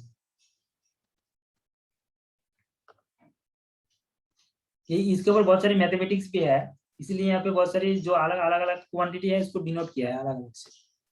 वॉल्यूम को बी, जो बैक्टीरिया क्वांटिटी को एक्स, एस को फूड, फूड मतलब वर्क बीओडी, ठीक है, क्यू इक्वल टू डिस्चार्ज। ये सिस्टम बाउंड्री है। यह है प्राइमरी ट्रीटमेंट यूनिट, और ये पूरा है डॉटेड लाइन में जो ये है सेकेंडरी ट्रीटमेंट। सेकेंडरी ट्रीटमेंट का सिस्टम बाउंड्री, सिस्टम बाउंड्री के ऊपर प्राइमरी इफ्लुएंट यहाँ पे आएगा, और यहाँ पे एरेशन टैंक में जाएगा। एरेशन टैंक में यहाँ पे एगिटेटर रहेगा, और यहाँ पे बायोलॉजिकल रिएक्शन होगा। बायोलॉजिकल रिएक्शन होने के बाद स्वीज जाके सेडिमेंटेशन टैंक में जाएगा। सेडिमेंटेशन टैंक में जाके स्लैश होगा, स्लैश सेटल होगा। उस पोर्शन ऑफ स्लैश क्या करेंगे हम एरेशन टैंक में भेज देंगे, बाकी पोर्शन ऑफ स्लैश को हम बाहर भेज देंगे ट्रीटमेंट के लिए। और यहाँ पे इफ्लुएंट, जो स्वीज इफ्लुएंट है, ट्रीटेड इफ्लुएंट है, वो यहाँ पे डिस्चार्ज यहाँ से रिमूव हो जाएगा। और ये अलग अलग यूनिट है। जो पहले जो स्वीज एंट्री हो रहा है उसमें क्या क्या है, एक तो क्वांटिटी कितना डिस्चार्ज हो रहा है, और वहाँ पे भी जो स्वीज एंट्री हो रहा है उसमें भी थोड़ा बहुत बैक्टीरिया है। तो X equal to quantity of bacteria और S equal to quantity of food, मतलब बीओडी। उसके बाद यहाँ पे रिएक्शन होगा। रिएक्शन होने के बाद यहाँ पे B equal to volume of the tank, X equal to quantity of bacteria after reaction, क्योंकि रिएक्शन के वजह से बैक्टीरिया फूड बढ़ेगा, और एस इक्वल टू फूड, ठीक है। तो फूड भी अगर रिएक्शन होगा तो food quantity of food decrease होगा, मतलब बीओडी डिक्रीज होगा, बीओडी रिमूवल हो रहा है, ठीक है।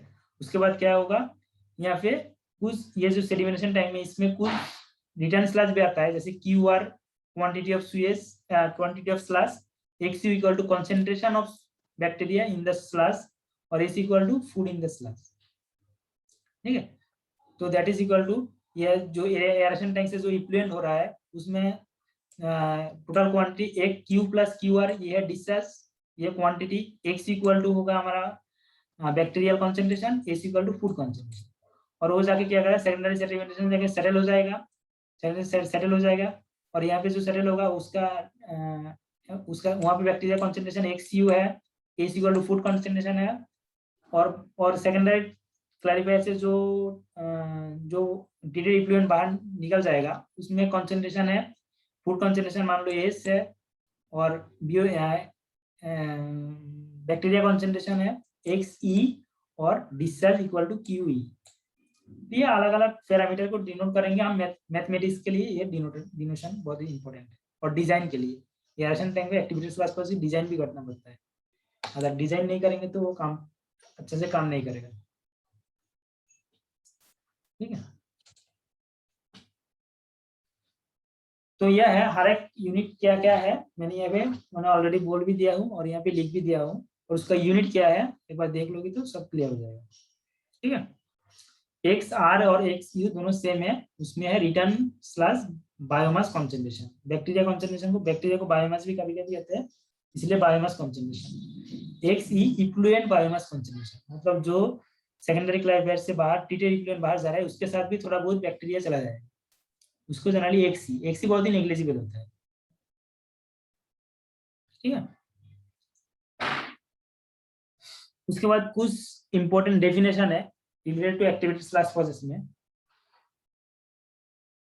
जैसे कि एमएलएसएस। एमएलएसएस का फुल फॉर्म है, ये 2 मार्क्स के क्वेश्चन में आएगा, ठीक है। MLSS, what is MLSS, what is hydraulic retention time, what is organic loading, what is food to microorganism ratio. जैसे कि एमएलएसएस हो गया, MLSS is the mixed liquor suspended solid. MLSS full form है mixed liquor suspended solid. MLSS is defined as the concentration of biomass. जो bacteria में जो biomass concentration है उसको जनरली एक्स से जो डिनोट करता है उसे कहता है एमएलएसएस, ठीक है। जो जैसे मैंने फिगर में बताया था, ये जो एक्स है, एक्स का टेक्निकल नाम है एमएलएसएस, mixed liquor suspended solid, that is concentration of biomass in the aeration tank. इसको एक्स से डिनोट करते हैं, ठीक है। तो एक्स का अगर कंसंट्रेशन होगा और एयरेशन टैंक का वॉल्यूम बी होगा, तो एयरेशन टैंक में total biomass M equal to X into B, ठीक है। एक्स मतलब मिलीग्राम पर लीटर और बी इन लीटर और मीटर क्यूब, दोनों में करके टोटल बायोमास हम कैलकुलेट कर सकते हैं, ठीक है। ये एयरेशन टैंक में एमएलएसएस कंसंट्रेशन अगर पता है हमारा एक्स वैल्यू पता है, तो हमें टोटल कितना बायोमास है, टोटल कितना बैक्टीरिया है हम डिटरमिन कर पाएंगे, M equal to X into B इस इक्वेशन से, ठीक है। तो ये होगा एमएलएसएस। उसके बाद है हाइड्रोलिक रिटेंशन टाइम।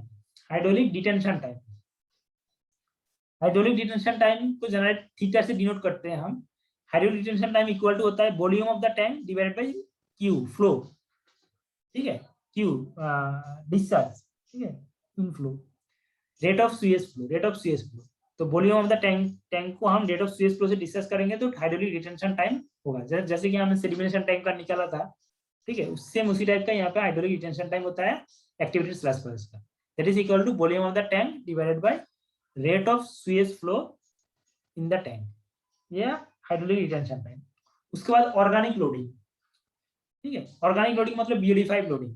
तो ए पर यूनिट वॉल्यूम है, the organic loading is defined as the BOD5 load applied per unit volume of aeration tank। Aeration tank का पर यूनिट वॉल्यूम में कितना बीओडी हम वहां पे अप्लाई कर रहा है उसे कहता है ऑर्गेनिक लोडिंग, ठीक है। Organic loading that is equal to mass of BOD applied per day to the tank. एक दिन में जो एयरेशन टैंक है उसमें कितना बीओडी आएगा, मतलब कितना डिजोल्व ऑर्गेनिक मैटर रहेगा वहां पे, उसको केजी में हम कैलकुलेट करेंगे divided by volume of the aeration tank.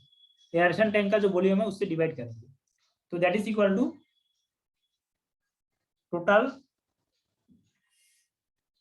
Total organic matter, total dissolved organic matter that is total BOD applied to the aeration tank per day. एक दिन में एयरेशन टैंक में टोटल कितना बीओडी अप्लाई होता है divide by volume of the aeration tank that is equal to organic loading. तो BOD कैसे calculate करेंगे, बीओडी कैलकुलेट करने के लिए हम क्या करेंगे, बीओडी कैलकुलेट के दो पैरामीटर जानना बहुत ही जरूरी है। एक है discharge, rate of inflow, rate of flow of sewage in meter cube per day into BOD concentration that is equal to initial BOD concentration H0। BOD concentration हम कैसे डिटरमाइन करेंगे, वो जो टेस्ट है, ठीक है, बीओडी टेस्ट है, BOD test से हम बीओडी इनिशियल बीओडी हम डिटरमाइन कर पाएंगे। तो H0 वैल्यू तो हमें पता है, क्यू भी पता है, दोनों मल्टीप्लाई करेंगे तो एक दिन में एयरेशन टैंक में कितना बीओडी अप्लाई हो रहा है वो हम कैलकुलेट कर पाएंगे divide by volume of the tank, volume हमें पता है, तो इसी ये दोनों से डिवाइड करेंगे तो हमारा ऑर्गेनिक लोड निकल जाएगा, ठीक है। तो organic load equal to Q into H0 divide by V, ठीक है। ये है थर्ड पैरामीटर। अब देखते हैं fourth parameter, food to micro organism ratio.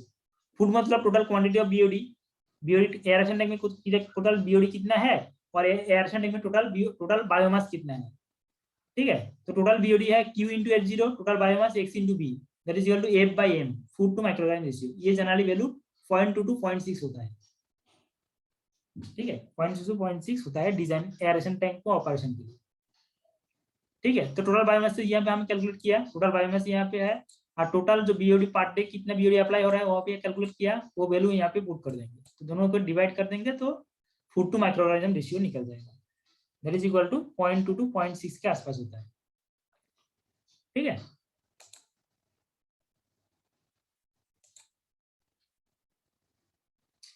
ये हो गया food to micro organism ratio. आप देखते हैं बहुत ही इंपॉर्टेंट टर्म है स्लैश रिटेंशन टाइम और मीन सेल रेसिडेंस टाइम। एक होता है हाइड्रोलिक डिटेंशन टाइम और एक होता है सॉलिड डिटेंशन टाइम। सॉलिड मतलब बायोमास कितना टाइम तक एयरेशन टैंक में रहेगा। हाइड्रोलिक डिटेंशन टाइम में होता है जो स्यूएज है, स्यूएज कितना टाइम तक एयरेशन टैंक के अंदर रहेगा। और सॉलिड डिटेंशन टाइम है मतलब biomass detention time, that is the biomass detention time होता है जो बैक्टीरिया है, बैक्टीरिया कितना टाइम तक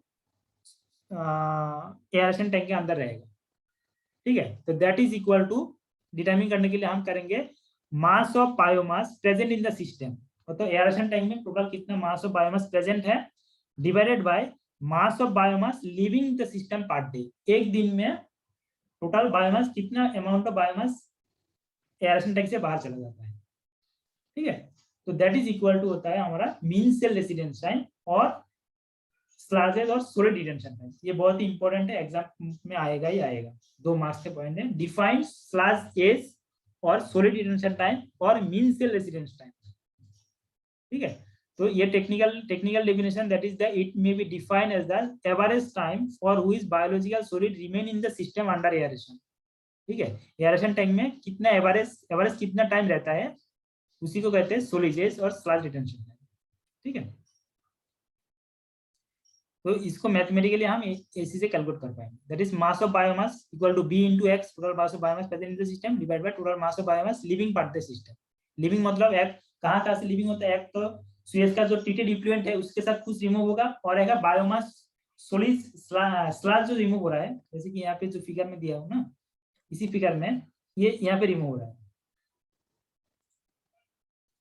एक तो यहाँ पे रिमूव हो रहा है और एक रिमूव हो रहा है ये यहाँ पे।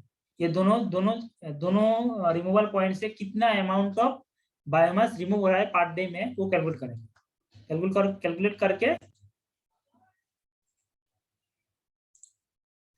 कैलकुलेट करके हम यहाँ से डिवाइड करेंगे, ठीक है, टोटल बायोमास से डिवाइड करेंगे तो हमारा मीन सेल रेसिडेंस टाइम निकल जाएगा। ये जनरली 10 डेज होता है, 10 डेज, 15 डेज, 20 डेज, ठीक है, ये इसी टाइप का depending on the design of the activity sludge process.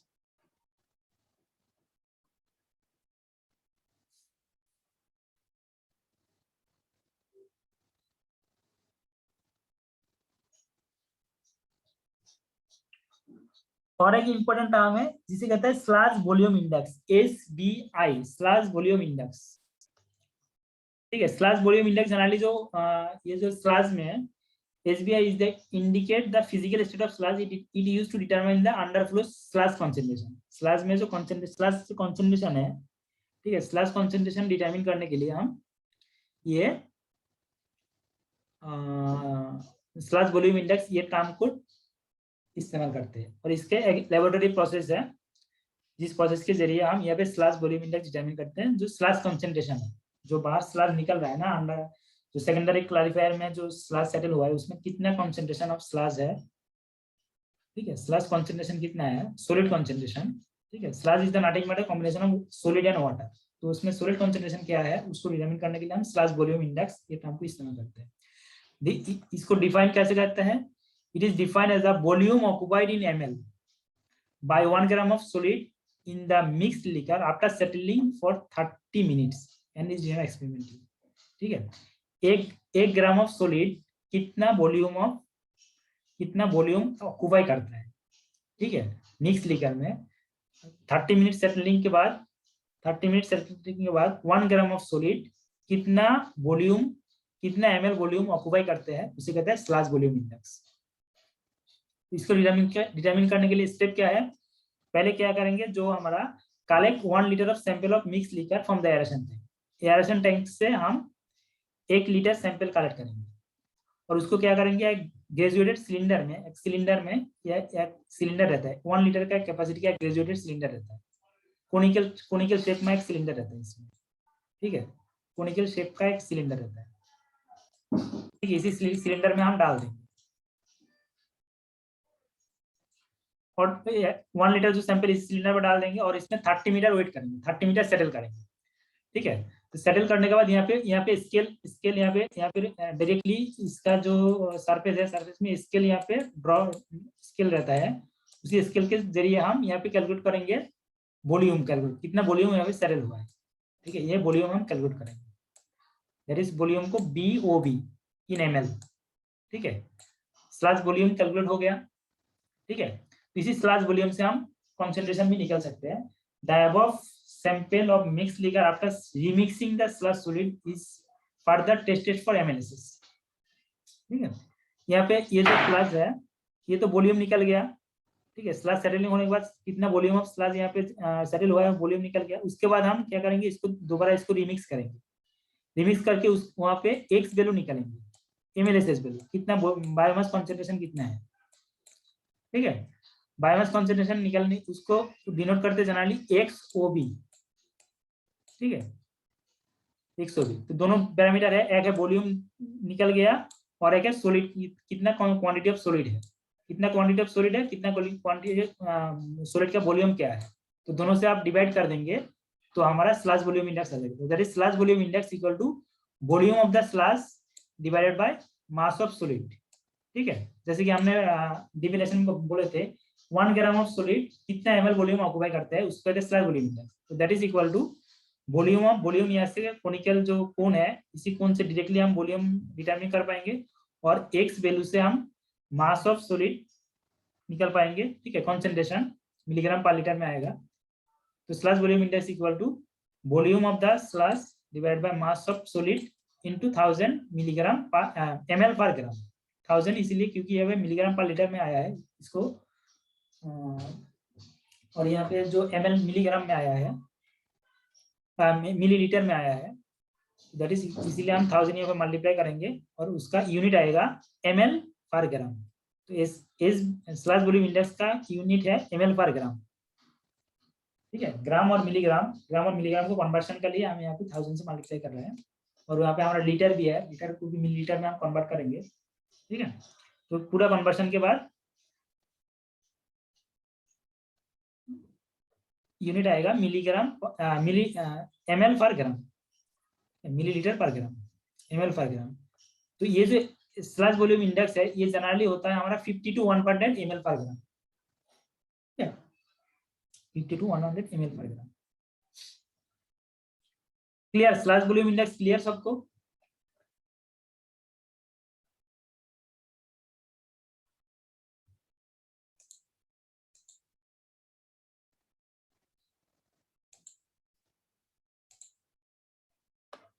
और स्लश वॉल्यूम इंडेक्स से हम यहाँ पे रिटर्न सॉलिड कंसंट्रेशन भी हम निकाल सकते हैं। XU 10⁻6/SBI। SBI का स्लश वॉल्यूम इंडेक्स का यूनिट तो मिलीग्राम ml पर ग्राम, और इसको 10⁻6 से मल्टीप्लाई करके मिलीग्राम पर लीटर में आ जाएगा। ठीक है, मिलीग्राम पर लीटर में आ जाएगा।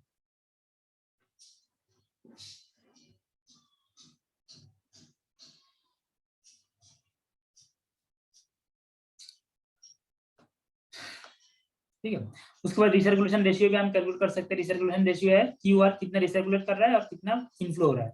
ठीक है, जैसे कि हमने ट्रिकलिन में रिसर्कुलेशन कैलकुलेट किया था, यहाँ पे भी सेम रिसर्कुलेशन कैलकुलेट कर सकते हैं, और उसका वैल्यू जनरली 0.3 to 1 के आसपास होता है रिसर्कुलेशन रेशियो का वैल्यू।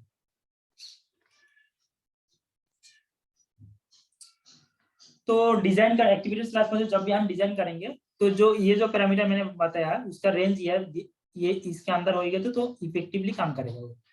जैसे कि food to microorganism ratio, detention time, food to microorganism ratio 0.2 to 0.6, detention time 3.5 to 6 hour, L into B 3.1 to length is to width ratio, depth of the tank, recirculation ratio 0.33 to 1, solid detention time theta C 5 to 20 days हो सकता है, BOD removal 80 to 90% हो सकता है, MLSS concentration 1500 to 4000 milligram per litre होता है। XU slash में solid concentration, slash solid concentration 8000 to 12000 milligram per litre.